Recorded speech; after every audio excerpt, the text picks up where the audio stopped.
അസ്സലാമു അലൈക്കും വറഹ്മത്തുള്ളാഹി വബറകാതുഹു. ഞാനിപ്പോൾ ഇങ്ങോട്ട് വന്നത് ചില വിഷയങ്ങൾ പറയാൻ വേണ്ടിയിട്ടാണ്. നമ്മുടെ ഈ നാട്ടിൽ എന്തെല്ലാം സംഭവങ്ങളാണ്. പലപ്പോഴും ആലോചിക്കാറുണ്ട്. ഇപ്പോൾ ഈ അടുത്ത് 2-3 വിഷയങ്ങൾ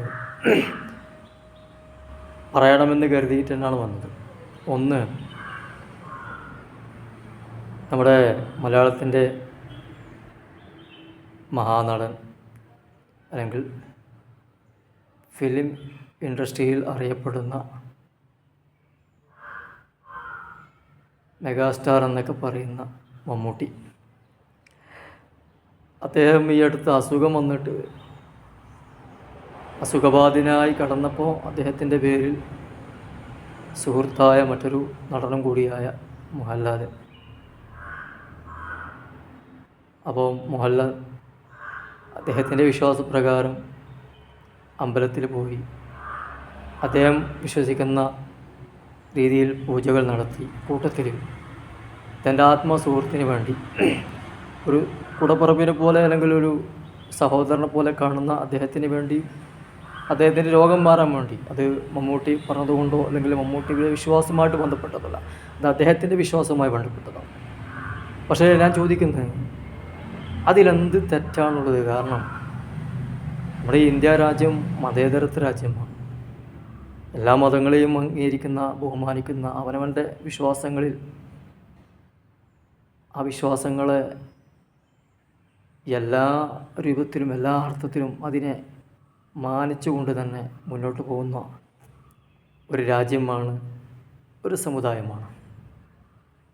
അപ്പോൾ അങ്ങനെ ഇരിക്കെ അദ്ദേഹത്തിൻ്റെ രീതിയിൽ അദ്ദേഹത്തിൻ്റെ സുഹൃത്തിന് വേണ്ടി സ്വന്തമായിട്ട് ആ ഇഷ്ടത്തിന് വേണ്ടി, ആ സ്നേഹത്തിന് വേണ്ടി, ആ ഒരു ബന്ധത്തിൻ്റെ മേലിൽ അദ്ദേഹം രോഗം മാറാൻ വേണ്ടി എന്തോ വഴിപാട് നടത്തി.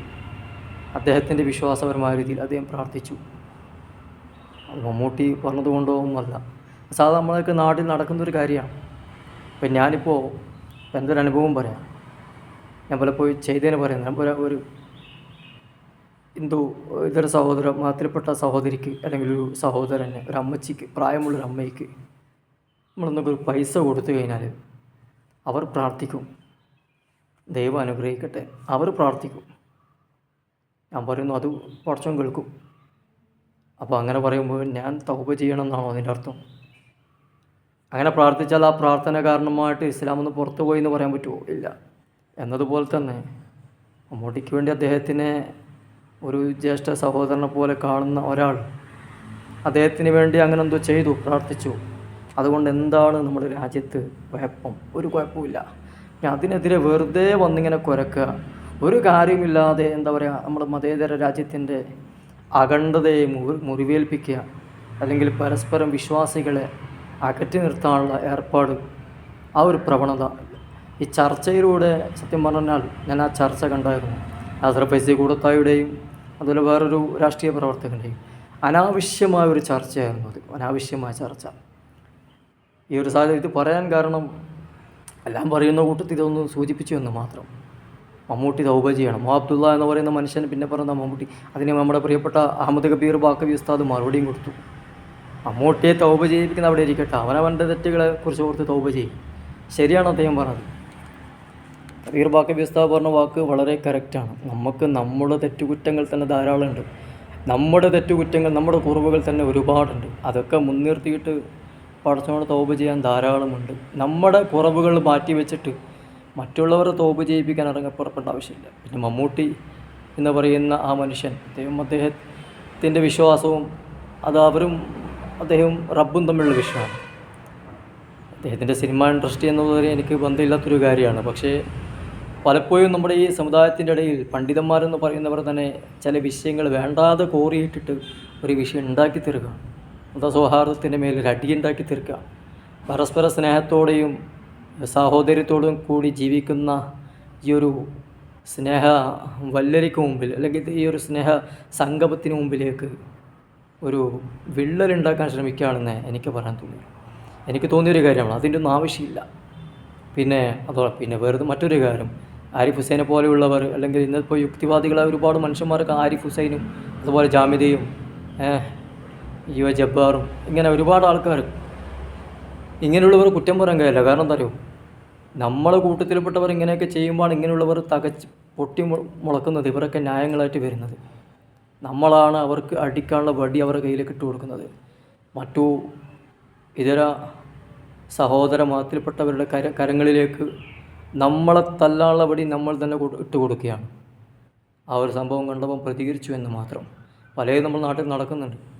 ഒരു ഭാഗത്ത് അങ്ങനെ, ഒരു ഭാഗത്ത് പോയി അടുത്തെന്തോ ഒരു ഇറങ്ങിയ സിനിമയുടെ പേരിൽ അതും മുസൽമാൻ്റെ കഴുത്തിലേക്കാണ്. അത് എന്തോ എമ്പൂരാണോ അങ്ങനെ എന്തോ ഒരു ഉള്ള സംഭവം 2002 ഗുജറാത്തിൻ്റെ കലാപവുമായി ബന്ധപ്പെട്ടിട്ടും അതുപോലെ ഒരുപാട് നരഹത്യകളുടെ സംഭവങ്ങളൊക്കെ കുറിച്ചുമാണ് അതിലേക്കൊക്കെ പരാമർശിക്കുന്നത് എന്നാണ് എനിക്കറിയാൻ പറ്റിയത്. അങ്ങനെ ഒരു ഭാഗത്ത് നടക്കുകയാണ്. വളരെ കവിതയെ ഓർമ്മ വരികയാണ്. അതായത് ഇരുട്ടിനെ ഭയക്കുന്നവർ, കവിതയെ ഭയക്കുന്നവർ, അവിടെ നിശബ്ദതയാണ് അവർ ആഗ്രഹിക്കുന്നത്. പ്രതികരിക്കാൻ പാടില്ല, ചോദ്യം ചെയ്യാൻ പാടില്ല. ഇങ്ങനെ എന്തെല്ലോ ഒരു രൂപത്തിലൂടെ നമ്മുടെ രാജ്യം കടന്നു പോകുമ്പോഴാണ് കുറച്ച് ഇവന്മാരെ പോലുള്ള ആൾക്കാർ ഇങ്ങനെയുള്ള വേണ്ടാത്ത വിഷയങ്ങളുമായിട്ട് നമ്മുടെ ഇടയിൽ കയറി വരുന്നത്. എല്ലാ ഇതും നമ്മുടെ നാട്ടിൽ നടക്കുന്നുണ്ട്. ഞാൻ പറഞ്ഞല്ലേ, ആരിഫ് ഹുസൈനെ പോലുള്ള ഇന്നത്തെ യുക്തിവാദികൾക്ക് എല്ലാ അവസരങ്ങളും മുറ്റുകൊടുക്കുന്നത് നമ്മളിൽപ്പെട്ടവർ തന്നെയാണ്. വടി കൊടുത്ത് അടി വാങ്ങിക്കുന്ന നമ്മളിൽപ്പെട്ടവർ തന്നെയാണ്. പലപ്പോഴും ആലോചിക്കുന്ന ഒരു കാര്യമാണ്. കാരണം എല്ലാ വേണ്ടാത്തരങ്ങളും നമ്മുടെ സമുദായത്തിൻ്റെ ഇടയിൽ നടക്കുന്നത്. ഇപ്പോൾ പൈസ ഉണ്ടാക്കാൻ, പണമുണ്ടാക്കാൻ പല മേഖലയുണ്ട്. പക്ഷേ പണം ഉണ്ടാക്കാൻ നമ്മുടെ കൗമിൽ ഒരുപാട് ഇറങ്ങിയിട്ടുണ്ട്. ആത്മീയ കച്ചവടം, ഹാമിദ് ആറ്റക്കോയത്തങ്ങൾ എന്ന് പറഞ്ഞാൽ തങ്ങളൊന്നുമല്ല, ഒന്നുമല്ല, പറയുമ്പോൾ എല്ലാ വിഷയങ്ങൾ പറയാണ്. ചുരുക്കി പറഞ്ഞാൽ സമൂഹത്തിൽ എന്തെല്ലാം വേണ്ടാത്തരങ്ങൾ നടക്കുന്നു അതിലെല്ലാം കണ്ണോടിക്കുക, അതിനെക്കുറിച്ചൊന്നും സംസാരിക്കാതെ എവിടെയോ കിടക്കുന്ന ഒരു മമ്മൂട്ടിയെ തൗബ ചെയ്യിപ്പിക്കാനും അല്ലെങ്കിൽ മറ്റെന്തെങ്കിലും വിഷയങ്ങളും ആവശ്യമില്ലാത്ത ഓരോ കാര്യങ്ങൾ ചർച്ച ചെയ്യാനും എന്നിട്ട് അതിലൂടെ സമുദായത്തിൽ ഭിന്നമുണ്ടാക്കാൻ ശ്രമിക്കുന്ന ഒരു രീതി ഈ അടുത്തിടെ ഈ അബ്ദുള്ളക്കൊന്നും ഒരു കാര്യം ഉണ്ടാവില്ല. മൂപ്പറൊക്കെ വെറുതെ ചാനലിൽ വന്നിരിക്കുമ്പോൾ എന്തെങ്കിലും ഒന്ന് പറയണമെന്ന രീതിയിൽ അങ്ങോട്ട് പറയും. ഈ ചൊറിയാൻ നല്ല സുഖമായിരിക്കും, ചൊറിയാൻ അത് പുണ്ണായി കഴിഞ്ഞാൽ അത് വിഷയമായി തീരും എന്ന രീതിയിലേക്ക് ചിന്തിക്കാതെ മൂപ്പർക്ക് തോന്നിയത് ചാനലിൽ വന്നെങ്കിൽ തന്നെ മൂപ്പര ആശയങ്ങളായിരിക്കാം, മൂപ്പരുടെ വ്യക്തിപരമായ പ്രസ്താവനയായിരിക്കാം. പക്ഷേ അതിൻ്റെ പിന്നിലുണ്ടാകുന്ന ഭവിഷ്യത്ത് ഓർക്കാതെയാണ് പലപ്പോഴും ഇത് ചാനൽ ചർച്ചയിൽ വന്നിരുന്ന് പറയുന്നത് എന്ന് ആലോചിക്കുമ്പോൾ വലിയ സങ്കടം. രാഹുൽ ഈശ്വർ അതിനെക്കുറിച്ച് പറയുന്നുണ്ടല്ലോ. അവനവൻ്റെ വിശ്വാസം അവനവൻ്റെ വിശ്വാസത്തിൽപ്പെട്ടതാണ്. മതേതര രാജ്യത്തിൻ്റെ സെക്യുലർ എന്ന് പറയുന്നത് അങ്ങനെ തന്നെയാണ്. ഓരോ മതത്തിനും ആ മതത്തിൻ്റെ വിശ്വാസങ്ങളുണ്ട്. ആ വിശ്വാസപരമായ കാര്യങ്ങൾ തന്നെ ഊന്നിക്കൊണ്ട് മുന്നോട്ട് പോകാനുള്ള സ്വാതന്ത്ര്യവുമുണ്ട്. പക്ഷെ മറ്റൊരാൾക്ക് വേണ്ടി അത് ചെയ്യുമ്പോൾ അത് തെറ്റാണെന്ന് പറയുന്നിടത്താണ് പലപ്പോഴും ഈ സമൂഹം ചോദ്യം ചെയ്യപ്പെടുന്നത്. നമ്മളിടയിലേക്ക് വിള്ളലുണ്ടാക്കുന്നതും ആ ഒരു കാര്യം തന്നെയാണ്. ഇത് പറയേണ്ടി വന്നത് അതൊക്കെ കാണുമ്പോൾ ഒന്ന് പ്രതികരിക്കണമെന്ന് തോന്നിയത് കൊണ്ടാണ്. പല വിഷയങ്ങളും പറയാനുണ്ട്. ഏതായാലും നമ്മുടെ നാടിൻ്റെ ഇന്നത്തെ ഈ അവസ്ഥ സ്വാമി വിവേകാനന്ദൻ പറഞ്ഞ ആ വാക്ക് ഓർമ്മ വരികയാണ്. കേരളം ഒരു പ്രാന്താലയമാണ് എന്ന് പതിറ്റാണ്ടുകൾക്ക് മുമ്പ് പറഞ്ഞ ഒരു വാക്കാണ്. സത്യം പറഞ്ഞാൽ ആ വാക്ക് സത്യമല്ലേ എന്ന് ഞാനും നിങ്ങളും ആലോചിക്കണം. കേരളം ഒരു പ്രാന്താലയം തന്നെയായി മാറിയിരിക്കുകയാണ്. ഒരുപാട് വിദ്യയുണ്ട്, വിദ്യാഭ്യാസമുണ്ട് എന്നൊക്കെ പറയുന്നുണ്ടെങ്കിലും പലപ്പോഴും അതൊക്കെ അസ്ഥാനത്താണ്. അതിനനുസൃതമായി ചിന്തിക്കാനോ അതിനനുസൃതമായി കാര്യങ്ങൾ നീക്കാനോ സംസാരിക്കാനോ കഴിയാത്ത ഒരു ശൂന്യമായ ഒരു ചിന്താഗതിയിലേക്കാണ് പലപ്പോഴും എത്തിപ്പെടുന്നത്. ഏതായാലും എല്ലാവർക്കും നല്ല നാളുകൾ, നല്ല നന്മകൾ നേരുന്നു എന്ന് മാത്രം പറഞ്ഞുകൊണ്ട് തൽക്കാലം അസ്സലാമു അലൈക്കും വറഹ്മത്തുള്ളാഹി.